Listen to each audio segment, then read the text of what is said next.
It was a Stephen King book, and it had never been made into a movie, and I know they've tried several times to do that. And two, reading the script and seeing all the things that the walkers go through, and they aren't sleeping, and so it was a real challenge makeup-wise to try and visualize what they're going through. The first time I really knew who Stephen King was obviously Carrie, but then I saw Salem's Lot. I was 13 when it was on, and I watched it, and it was both terrifying and intriguing because I was already really into makeup. I was just intrigued of how they made them look so scary, and Barlow, the vampire, and yeah, it was terrifying.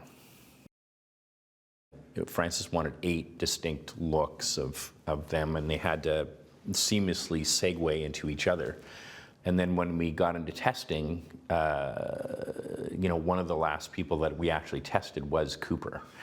What's great about him and his professionalism is that we need to externally show the absolute horror that these kids are going through.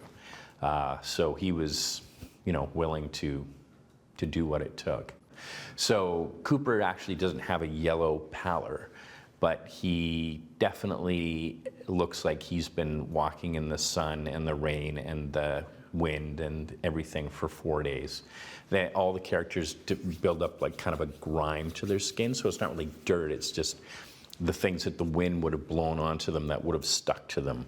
And they're all sweaty all the time. David, we used highlight and shadow to give his appearance of, really puffy, baggy eyes. I think we all kind of picture Mark Hamill in the last few years having a beard and all that. So when he showed up, he had kind of a heavier mustache goatee area and then just a slightly longer stubble. And Francis liked that. He liked that he has this grizzled kind of look. So it was just a matter of keeping that grizzled kind of look to him. And he wears a hat and sunglasses all the time. And I think that's really cool. You never see his eyes. He's a scary, imposing figure, and he has this great voice that he's using, which I feel that people, when they see the movie, they're not going to actually realize it's him for a while. The whole idea of the look of the characters for everyone in this movie is that it should appear like it's Depression era Dust Bowl kind of thing. So it's not actually bright colors on anyone, like the clothing, the makeup. There's no red lipstick or whatnot. So Judy's look is a real character. It was to try to make it look as real as possible, and knowing that her son is going to be going through this. And she did have a little bit of, lip stuff on and foundation and eyeshadow and stuff, but it was all done in such a subtle way that it's what I call a no makeup. A few of the final characters all have scleral contact lenses. So these are the big contact lenses that cover the whole front of your eye. So it really helps sell the whole look. They don't have these nice, bright white eyes. They look terrible. They all had to go in and have their eyes measured, and the contact lenses are all specifically made for their eyes.